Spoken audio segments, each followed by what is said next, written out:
All right, guys, time to go ahead and get started.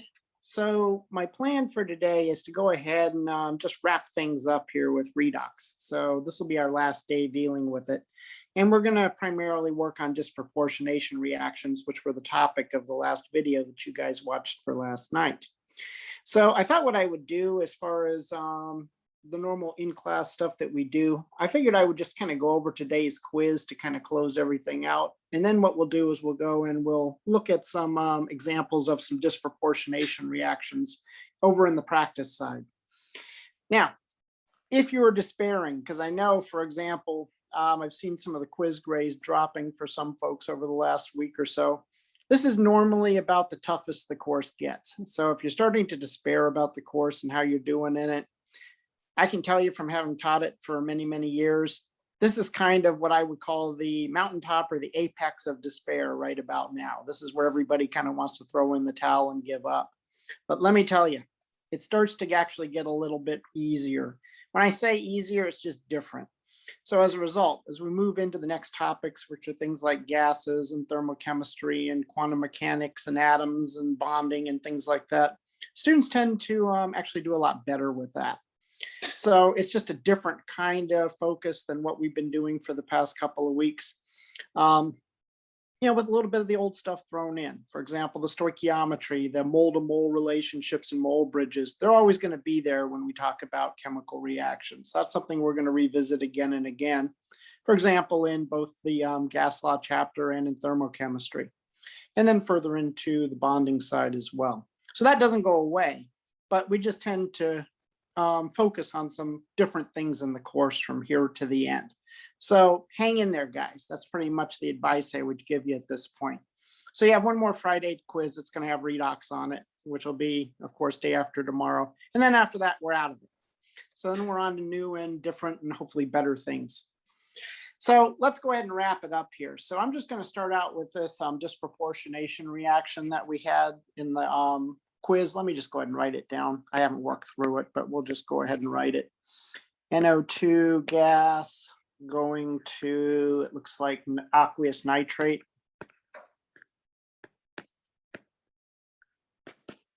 And nitrogen monoxide, which is a gas. Okay, and we'll pull all those states back in because, of course, that's what Chem 101 wants to see when we get to the end. All right, so why do I know this is an example of a disproportionation reaction? Well, if we look at it, there's only one reactant, right? It's the nitrogen dioxide. So if I want to generate two half reactions, both of those half reactions have to include the nitrogen dioxide. Okay, there's no other way I can do this if I'm going to break this thing up into half reactions. And that's what a disproportionation reaction is. We say that the nitrogen dioxide disproportionates into the nitrate ion and the nitrogen monoxide gas. Okay, so if we were to write our two half reactions, one of them would look like this.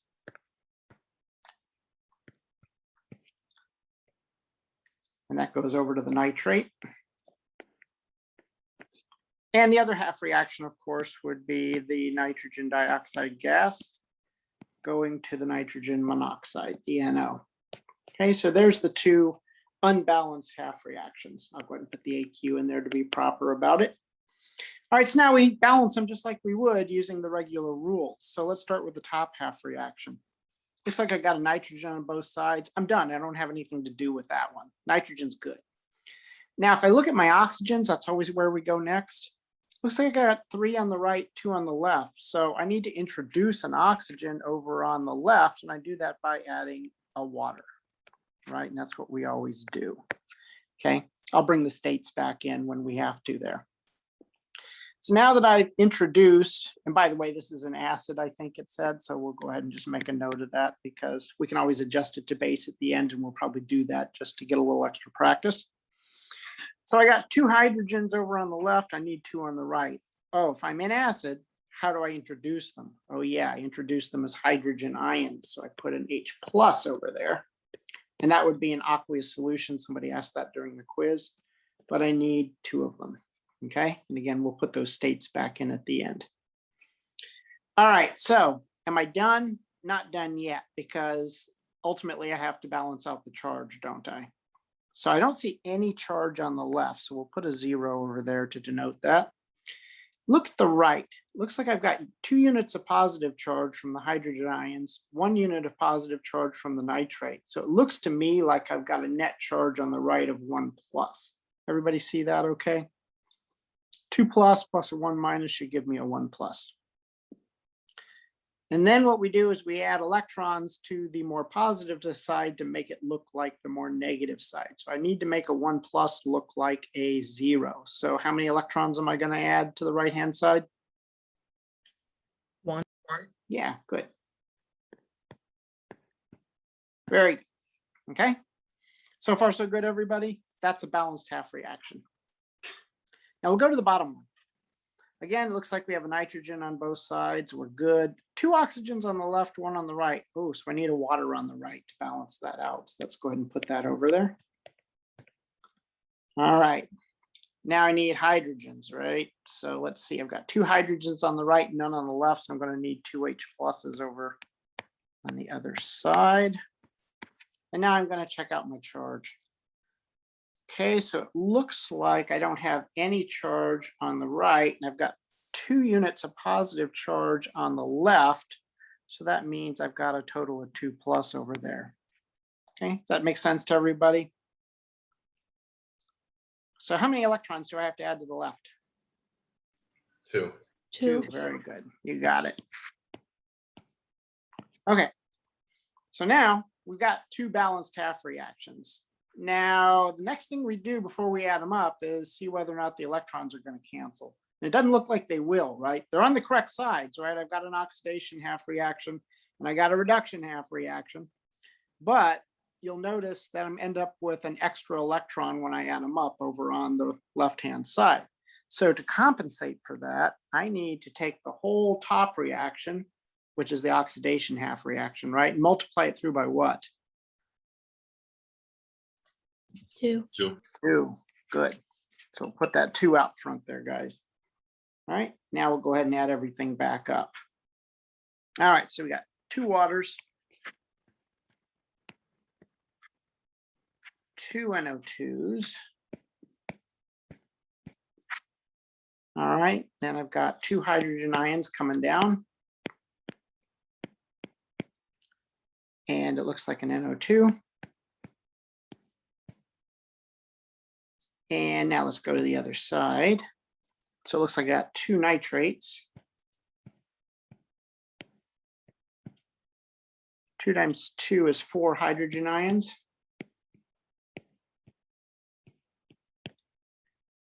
Okay, and then I come down on nitrogen monoxide. And it looks like a water. Did I miss anything? So now, what we do is we look to try to simplify.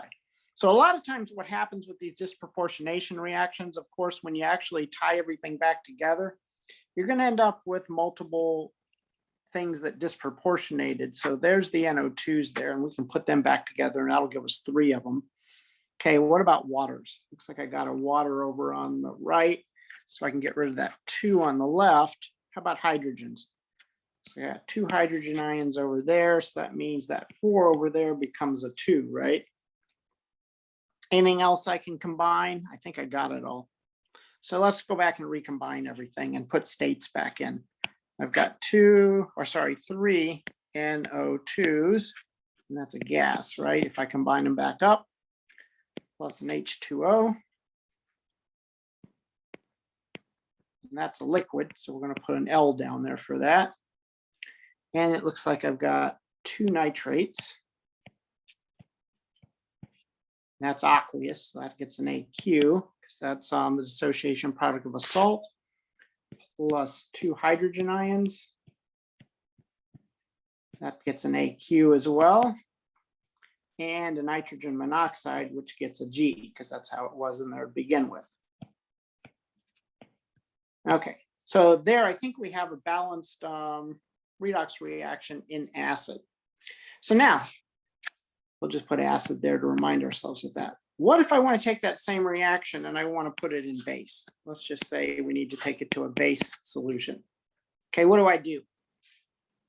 What do I have to add to both sides to turn it into a base? What ion do we need?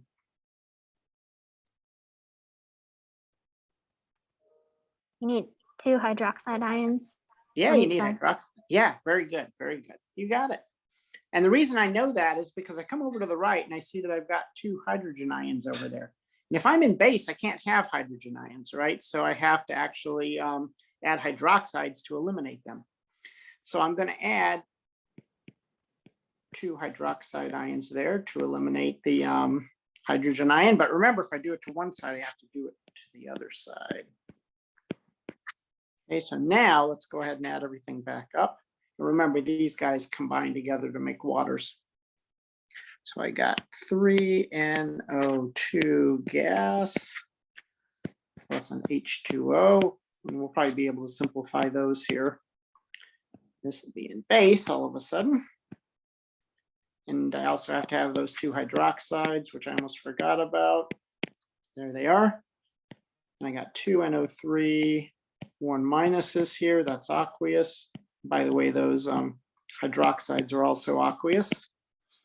And then we get 2 waters. That's a liquid now, and a nitrogen monoxide. And that's a gas. Okay, so now can we simplify? Yeah, we can simplify a little bit. We can get rid of that water on the left. And then the 2 becomes 1. And we're done. Okay, so that's what we would have if we actually put the reaction into base. So that takes us pretty much through a disproportionation reaction, lets us balance it in acid and then adjust it to base. Of course, the quiz problem didn't ask you to do that. It's just a little extra practice there. All right, any questions about that, guys? So what you'll notice is that the rules are always the same. I mean, the one good thing about doing redox is, yeah, I know it sucks, but the one good thing about redox is they all work exactly the same way. So being able to do them is just literally learning, the order in which you do things and then keeping track of your numbers of things and your charges and all that good stuff. So it's really what I like to call chemical accounting. And that's really all we're doing here. So it's really just following a protocol. Okay. So if you're struggling with this, the advice I always give students, besides practice a lot, is go back and just make sure you got that protocol down, the order in which you do things, right? Because if you get out of order or if you forget a step, then you're wrong, you're off. So it's simple if you do that, but you got to know the order in which to do things. All right, so let's take a look at the other quiz question. That one was just a half reaction, but I asked you to do it in base just to see if you remembered how to adjust things to base. So if you can do a whole redox reaction and adjust it to base, you can do a half reaction and adjust it to base using exactly the same rules. So let's go ahead and do this one. So this is SO3 2 minus in the aqueous state. And that's going to SO4 2 minus. Sulfate ion, also in the aqueous state. Okay, and we want the sucker in base. So there it is. So remember the rules. We're going to balance it as a half reaction, but we're going to do it in acid first, and then we'll just make the adjustment to base like we just did. Okay, so let's see. Sulfate on each side. Yeah, we're good.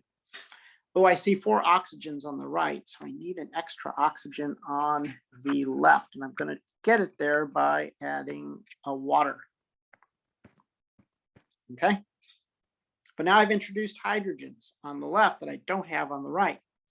So if I have 2 hydrogen atoms on the left, I need 2 hydrogen atoms on the right. And we're going to do that by adding 2 H pluses. Okay. And then the last thing we're going to do here is we're going to figure out what our charges are. All right. So it looks like I've got a 2 minus here on the left. And what have I got on the right? It looks like a 2 plus and a 2 minus, so it looks like a 0 over on the right. Everybody see that? 2 hydrogen ions give us 2 units of positive charge, which cancel the 2 minus on the sulfate. Okay, so I need to take the more positive side and make it look like the more negative side. So I need to add electrons to what? The right-hand side? How many do I need? 2. 2. There we go, guys. 2 electrons. So there's a half reaction, but I want to put it in base now, right? Because that's what we were asked to do. Okay, so I look and I see that I've got hydrogen ions over on the right, and I know that I got to get rid of them, right? They can't be in base. So I got to add hydroxides. How many am I going to add? 2. 2. There you go. Let's put them in there.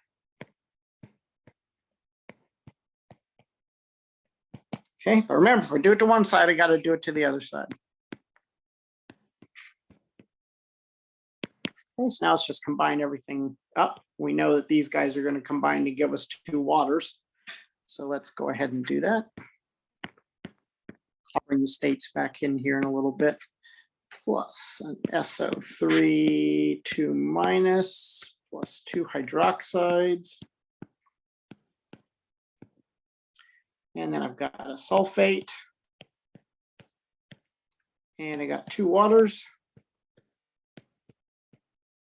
And I still got 2 electrons because it's a half reaction, right? Haven't canceled any electrons because I don't know what the other half reaction is.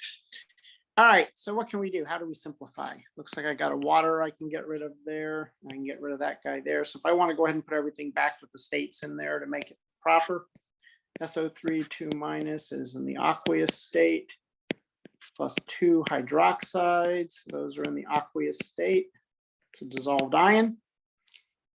Get a sulfate over on the right-hand side, SO4, 2 minus, that's in the aqueous state, plus a water, still a water over there, right? That's liquid, and I still got my 2 electrons hanging around. Okay, so that should be my balanced half reaction in base. So again, I'm just applying the very same rules that we've used before, but I'm just applying them to a half reaction instead of a whole balanced redox reaction. Okay, any questions, guys?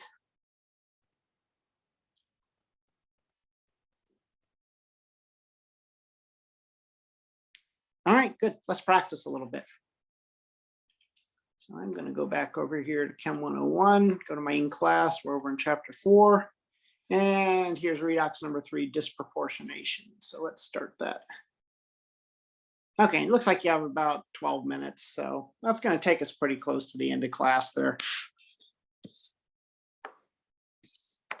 I had a question. Sure, go ahead. So for the acid ones, we want to not have the electrons in like the final answer, but that's okay for the base.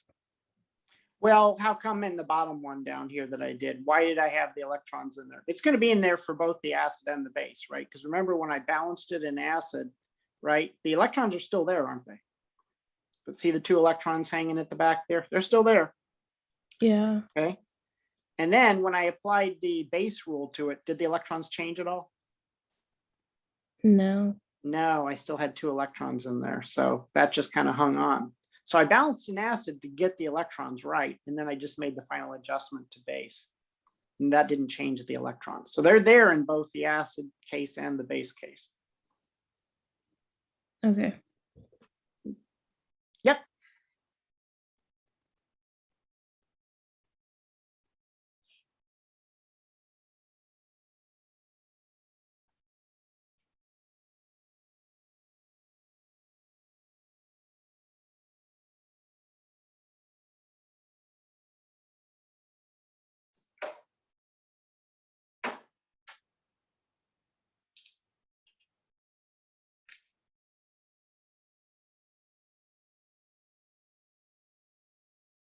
Yeah, good. Looks like you got an acid one to do and a base one to do. Can we go over the first one? I don't quite understand how to dissociate the H2ASO4 thing. I don't get it. Sure, yeah, we can do that. And what I would do, quite honestly, is I would just leave it exactly like that. I mean, you could actually dissociate it if you want, but you can actually leave it absolutely associated. And that's what I would probably do. So here's how I'd write my half reactions for that one. So I've got my arsenic, and then I'm going to take that to H2 ASO4 minus. So just treat that as like a polyatomic ion. That's kind of what it looks like, isn't it? Because it carries a 1 minus charge. So I would just leave it just like that. Then my other half reaction would look like this. It would be the solid arsenic going to the ASH3. And that's a solid, right?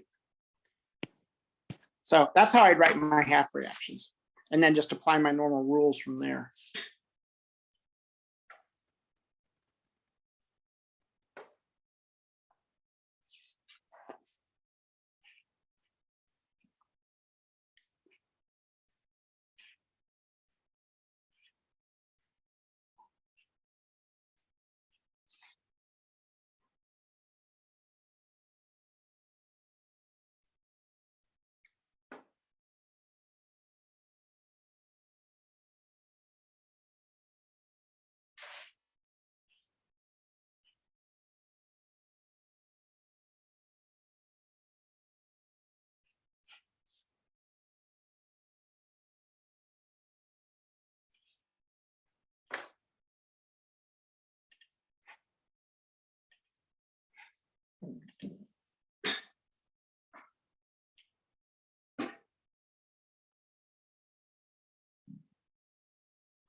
All right, folks, it looks like the exercise is about timing out here. Any questions you guys have about redox before we absolutely wrap it up?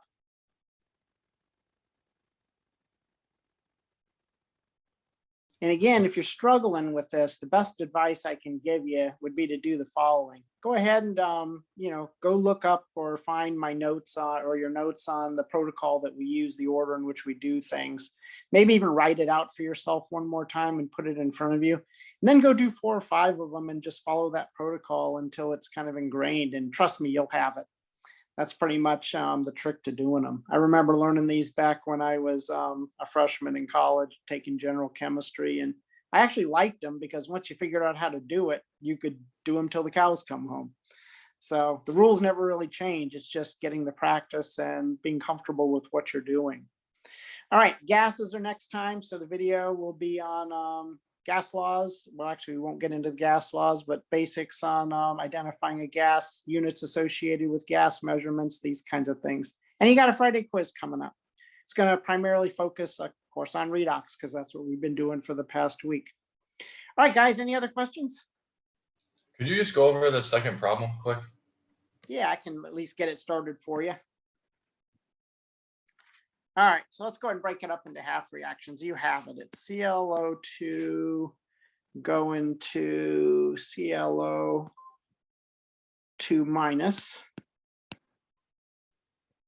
Okay, that's one half reaction, right? The other will be ClO2 going to ClO3 minus. Okay, so there's your 2 half reactions. Okay. Now, let's do the top one first. That one's actually kind of easy because the chlorines work, the oxygens work, there's no hydrogens to do. So all we have to do is balance electrons, right? So I just have to put an electron over here on the left. That half reaction is done, isn't it? Now, how about the one on the bottom? Chlorines are good. Oh, I got an extra oxygen on the right. So I'll put an H2O to balance that out over on the left. Okay, so that introduces 2 hydrogens. So I need 2 hydrogen ions over on the right. So we always do oxygens first, hydrogen second, then do the electrons. Okay, so it looks like you got 0 charge on the left. 2 plus 1 minus is 1 plus, right? So it looks like I'm going to need an electron over here on the right. This one's actually turning out to be kind of easy. Don't have to multiply through or anything funny like that. The electrons are going to cancel out nicely for us. So I'm going to go ahead and just collect my ClO2s. And I got a water. Okay, so that's everything on the left. Then I'm going to end up with a ClO2 1 minus and a ClO3 1 minus plus 2 hydrogen ions. Now that's in acid, but I think the problem asked for base, didn't it? So if it's base, I got to add what? 2 hydroxides to both sides. So if I do it to one side, I'm going to do it to the other side. So now let's go ahead and get everything all put together. That's going to give me 2 waters. So I'll just go ahead and put them here. Okay, so that means I can cancel that with that. And anything else I can get rid of? No, I think I'm good. So I've got a 2 ClO2, and that's a gas. We'll put the states back in, plus 2 hydroxides. That's aqueous. Go into a ClO2 1 minus. That's also aqueous because it's an ion. Plus a ClO3 minus.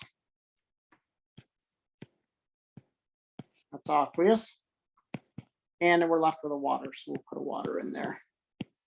And that's a liquid. That should be it. Unless I missed something. I think that's it. Is that good? Yes, thank you. You're very welcome, sir. All right. Any other questions? All right. Go ahead. I think I spoke over somebody there. Had a question about how long we'll have for the quiz on Friday, because I understand how to do it and like I'm getting the right answers, but I seem to be taking like a minute or two too long each time. Okay, so in other words, yeah, I'll probably try to do that. And again, practice, practice, practice. The more you do, the faster you'll get. And like I say, I always try to, what I'm doing with the redox is I'm basically doing the normal thing. I'm taking what Chem 101 says we ought to do. I'm giving you that amount, half that time again. And then I'm actually adding another minute or two to that to make sure you have time to actually get it up into the equation editor and check it in Chem 101 before you actually put your answer in. So, I'm actually extending the time a little bit for these as it is, but I may just extend it a little longer just in case. But practice, just get as comfortable as you possibly can with these. That's the main thing, so you can grind through them fast. All right, other questions? All right, guys. Have a good one, and I will see you on Friday.